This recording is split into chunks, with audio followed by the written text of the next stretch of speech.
ସେମାନଙ୍କୁ ମଧୁବାବୁ ପେନସନ ଯୋଜନାରେ କୁଷ୍ଠ ରୋଗରୁ ଭଲ ହବା ନାଁରେ ସେମାନଙ୍କୁ ଏ ଭତ୍ତାଟି ଦିଆଯାଉଥିଲା ମାସିକ 1000 ଟଙ୍କା ଲେଖା। 2012-13 ମସିହା ପରଠାରୁ ଏ ଯୋଜନାରେ ଦୀର୍ଘ 12 ବର୍ଷ ହବ ସେମାନଙ୍କୁ ଏ ଅର୍ଥ ଦିଆଯାଉଥିଲା। କିନ୍ତୁ ଏଇ ଗୋଟିଏ ନିର୍ଦ୍ଦିଷ୍ଟ ତାରିଖରେ ହଠାତ୍ କୁଷ୍ଠରୋଗୀ ମାନଙ୍କର ମୃତ୍ୟୁ ହବା କୋଉଠି ନା କୋଉଠି ସରକାରୀ ଯୋଜନା ଏବଂ ଆମର ଚିକିତ୍ସା ବ୍ୟବସ୍ଥା ଉପରେ ଗୋଟେ ପ୍ରଶ୍ନବାଚୀ ତିଆରି କରିଛି।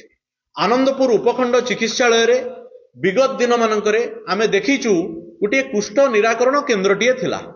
ଯେତେବେଳେ କେନ୍ଦୁଝର ଜିଲ୍ଲାରେ ଘସିପୁରା ବ୍ଲକରେ 205 ଜଣ ଗୋଟିଏ ପଞ୍ଚାୟତରେ କୁଷ୍ଠ ରୋଗରୁ ଆକ୍ରାନ୍ତ ହେଇକରି ଭଲ ହେଇଛନ୍ତି, କୋଉଭଳି କ୍ଷେତ୍ରରେ 10 ବର୍ଷ ତଳେ କୁଷ୍ଠ ନିରାକରଣ କେନ୍ଦ୍ରଟିକୁ ବନ୍ଦ କରାଗଲା। ପରବର୍ତ୍ତୀ ପର୍ଯ୍ୟାୟରେ ଯୋଉମାନଙ୍କୁ ଭତ୍ତା ଦିଆଗଲା ଗୋଟିଏ ନିର୍ଦ୍ଦିଷ୍ଟ ଦିନରେ ସେମାନଙ୍କର ମୃତ୍ୟୁବରଣ ହେଲା। କୋଉଠି ନା କୋଉଠି ଗୋଟେ ବଡ କନସ୍ପିରେନ୍ସି ଏଠି ତିଆରି ହେଉଛି, ଦ୍ୱନ୍ଦ୍ୱ ତିଆରି ହେଉଛି, ବିବାଦଟିଏ ତିଆରି ହେଉଛି ଯେ ଏଠି କୁଷ୍ଠ ରୋଗୀଙ୍କର ସଂଖ୍ୟା ଅଧିକା, କୁଷ୍ଠ ନିରାକରଣ କେନ୍ଦ୍ରଟିକୁ ବନ୍ଦ କରାଗଲା। ପରବର୍ତ୍ତୀ ପର୍ଯ୍ୟାୟରେ ଗୋଟିଏ ଦିନରେ 205 ଜଣ କୁଷ୍ଠ ରୋଗୀଙ୍କର ଗୋଟିଏ ନିର୍ଦ୍ଦିଷ୍ଟ ପଞ୍ଚାୟତରେ ତରିମୂଳ ପଞ୍ଚାୟତର ତରିମୂଳ ଗ୍ରାମରେ 135 ଜଣଙ୍କର, ଏହି ପଞ୍ଚାୟତରେ କଣ୍ଟାରୋହି ଗ୍ରାମରେ 14 ଜଣଙ୍କର, ତୁଳସୀପୁର ଗାଁରେ 7 ଜଣଙ୍କର ଏବଂ ରେକୁଟିଆ ଗାଁରେ 49 ଜଣଙ୍କର ମୃତ୍ୟୁ ହେଲା। ଏ କଥାକୁ କେହି ଜାଣିପାରିଲେ ନାହିଁ। ମାତ୍ର 40 ଦିନ ତଳର ଘଟଣା, କିନ୍ତୁ ଏ ପର୍ଯ୍ୟନ୍ତ ଲୋକଲୋଚନକୁ ଆସିପାରିଲା ନାହିଁ।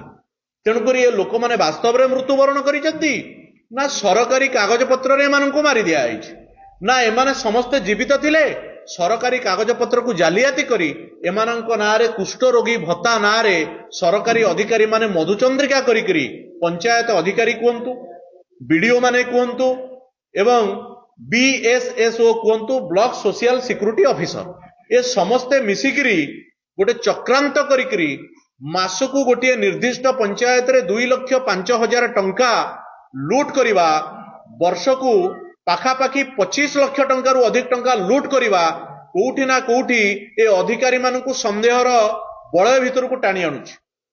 ତା ଭିତରେ ମୁଁ ଆପଣମାନଙ୍କୁ କିଛି ନାଁ ମଧ୍ୟ ଉଲ୍ଲେଖ କରିବା ପାଇଁ ଚାହିଁବି।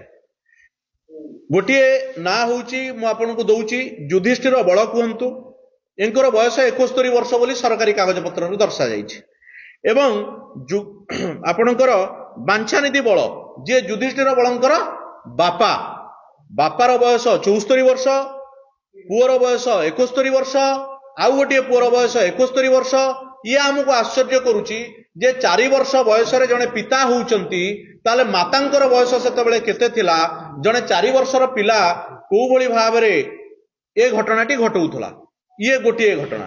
2 ନମ୍ବର ହଉଛି ଆପଣଙ୍କର ଏଠି ବହୁତ ଲୋକମାନଙ୍କୁ 30-31 ବର୍ଷ ବୟସର ପିଲାମାନଙ୍କୁ 70 ବର୍ଷ ବୋଲି ଦର୍ଶାଯାଇଛି। ଏ ଘଟଣାଟି କାହିଁକି ତିଆରି କରାଯାଇଛି, ଏ ପ୍ରକରଣଟି କାହିଁକି ତିଆରି କରାଗଲା? କୁଷ୍ଠ ରୋଗୀ ତ ଧରି ନିଅନ୍ତୁ ଜଣେ ଦିବ୍ୟାଙ୍ଗ 7 ବର୍ଷ ବୟସ ହେଲେ ବି ମଧ୍ୟ ସେ ଦିବ୍ୟାଙ୍ଗର ପେନସନଟି ବା ଭତ୍ତାଟି ପାଇବେ। ସେଥିରେ ବୟସକୁ ମାନୁପୁଲେଟ କରିବାର ବା ବୟସକୁ ଚଞ୍ଚକତା କରିବାର, ଜାଲିଆତି କରିବାର କୌଣସି ଆବଶ୍ୟକତା ନଥାଏ। ଏଠି ଯାହାକୁ ବୟସ 50 ବର୍ଷ ତାକୁ 72 ବର୍ଷ, ଯାହା ବୟସ 30 ବର୍ଷ ତାକୁ 70 ବର୍ଷ, ଯାହା ବର୍ଷ 42 ବର୍ଷ ତାକୁ ସରକାରୀ କାଗଜରେ 80 ବର୍ଷ, ଏଭଳି କାହିଁକି ଦର୍ଶାଯାଇଥିଲା? ଇଏ କୋଉଠି ନା କୋଉଠି ଅଧିକାରୀ ମାନଙ୍କ ଭିତରେ ଗୋଟେ ମନ୍ଦ ଉଦ୍ଦେଶ୍ୟ ଥିଲା ଯେ ସରକାରୀ ଯୋଜନାରେ ଆସୁଥିବା ଅର୍ଥକୁ ଲୁଟ କରିବା ପାଇଁ। ଆମକୁ ତ କଷ୍ଟ ଲାଗୁଛି ଯେ ବିଭିନ୍ନ ପଞ୍ଚାୟତରେ ଶହ ଶହ ସଂଖ୍ୟାରେ ଭତ୍ତା ଆବେଦନ କରିକିରି ବିଭିନ୍ନ ବର୍ଗର ଲୋକମାନେ ଅପେକ୍ଷା କରିଛନ୍ତି ଭତ୍ତା ପାଇବା ପାଇଁ, ସେମାନେ ପାଇପାରୁନାହାନ୍ତି। ଗୋଟିଏ ନିର୍ଦ୍ଦିଷ୍ଟ ପଞ୍ଚାୟତରେ ଗୋଟିଏ ଦିନରେ 205 ଜଣଙ୍କର ମୃତ୍ୟୁ ହେବା ପରେ ସେ ପଞ୍ଚାୟତରେ କେତେ ଜଣଙ୍କୁ ଭତ୍ତା ଯୋଜନାରେ ଯୋଡା ଯାଇଛି? ଇଏ ତ ଭତ୍ତାରେ 205 ଜଣ ଖାଲି ହେଇଛନ୍ତି, ଅର୍ଥାତ୍ ଜାନୁଆରୀ ମାସରେ କେତେ ଜଣଙ୍କୁ ଭତ୍ତାରେ ସେ ପଞ୍ଚାୟତରେ ଯୋଡା ହେଇଛି, ଏ ପ୍ରକାର ସ୍ପଷ୍ଟୀକରଣ ଆମେ ସ୍ଥାନୀୟ ବିଭାଗୀୟ ଅଧିକାରୀଙ୍କ ଠାରୁ ଆଶା କରିବୁ ଏବଂ ଏ ଘଟଣାର ପୁଙ୍ଖାନୁପୁଙ୍ଖ ତଦନ୍ତ ପାଇଁ, ନ୍ୟାୟିକ ତଦନ୍ତ ପାଇଁ ଆମେ ଦାବି ରଖୁଛୁ ଏବଂ ଆଗ୍ରହ ରଖିବୁ ଯେତିକି ଟଙ୍କା ସରକାରୀ ତହବିଲରୁ ଭତ୍ତା ଯୋଜନାରେ ଯାଇଛି, ଯୋଉ ଅଧିକାରୀ ମାନେ ଏଥିରେ ସମ୍ପୃକ୍ତ ଅଛନ୍ତି ସେମାନଙ୍କ ବିରୁଦ୍ଧରେ ଦୃଷ୍ଟାନ୍ତମୂଳକ କାର୍ଯ୍ୟାନୁଷ୍ଠାନ ଗ୍ରହଣ କରାଯାଉ ଏବଂ ସେମାନଙ୍କ ଦରମାରୁ ଏ ଅର୍ଥକୁ ଭରଣା କରାଯାଉ ଏବଂ ସେମାନଙ୍କ ବିରୁଦ୍ଧରେ ବିଭାଗୀୟ କାର୍ଯ୍ୟାନୁଷ୍ଠାନ ମଧ୍ୟ ଗ୍ରହଣ କରାଯାଉ। ଯେତେବେଳେ କେନ୍ଦୁଝରରେ କୁଷ୍ଠ ରୋଗରେ ଆକ୍ରାନ୍ତ ହୋଇଥିବା ଲୋକଙ୍କ ସଂଖ୍ୟା 3 ଅଙ୍କ ବିଶିଷ୍ଟ ନୁହଁ, ସେତେବେଳେ ଭତ୍ତା ପାଉଥିବା ଲୋକଙ୍କର ସଂଖ୍ୟା 205। ଇଏ କୋଉଠି ନା କୋଉଠି କେନ୍ଦୁଝର ଜିଲ୍ଲାର ଘସିପୁରା ବ୍ଲକରେ गोटे दुर्नीति को कोउ भली भाव बाट कढ़ई नियाई ता स्पष्ट भाव में जना पड़ुछि एवं आमे आग्रह करिबु प्रशासन ए दुर्नीतिर चेर पर्यंत जाऊ एवं अभियुक्त मानक विरुद्ध में दृष्टांतमूलक कार्यानुष्ठान ग्रहण करू। आमे घटना संपर्क में गत डिसेम्बर मासरे जानिया पई पाइलु।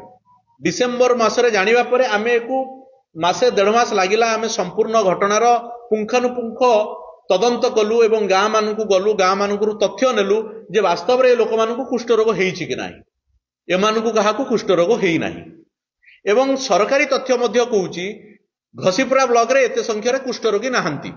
कुष्ठ रोगी घसीपुरा ब्लॉक अंचल कोउठी थिले ना शालदेई अंचल रे थिले पूर्वरु अधिक संख्या रे कोउठी थिले ना राधिकादेईपुर अंचल रे थिले किंतु जो जो अंचल रे कुष्ठ रोगी माने थिले से अंचल रे केही भत्ता पाउ नाहंती।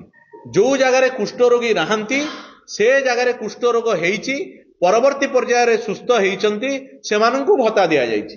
तो एइटी कोउठी ना कोउठी सरकारी कागज पत्र को जालियाती करा हेइछि जाल करा जाइछि।